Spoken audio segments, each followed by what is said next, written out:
आज मोठ्या संख्येमध्ये शिवसेना उद्धव बाळासाहेब ठाकरे या पक्षामध्ये डोंबिवलीतील शिंदे गटाचे, त्याचबरोबर राष्ट्रवादी काँग्रेस आणि काँग्रेस या तिन्ही पक्षामधून आज मोठ्या प्रमाणात प्रवेश झालेला आहे आणि मोठ्या संख्येने 150 कार्यकर्ते सह शिवसेना शिंदे गटाचे विभाग प्रमुख आणि उपशहर संघटक सनस, त्यानंतर शिबू हे सर्व आज भाऊ आमच्या पक्षामध्ये आज यांनी प्रवेश केलेला आहे।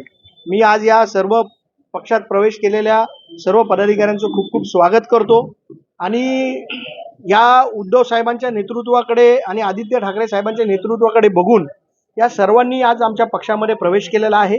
त्यांना पक्षामध्ये योग्य तो स्थान आणि योग्य तो न्याय देण्याचं काम आमच्या पक्षाच्या माध्यमातून आम्ही करणार आहोत। सर्वसामान्य माणसाचे प्रश्न सोडवण्यासाठी आणि सर्वसामान्यांच्या अडचणी सोडवण्यासाठी आज त्यांनी आमच्या पक्षात प्रवेश केलेला आहे। मी त्यांचं खूप खूप स्वागत करतो।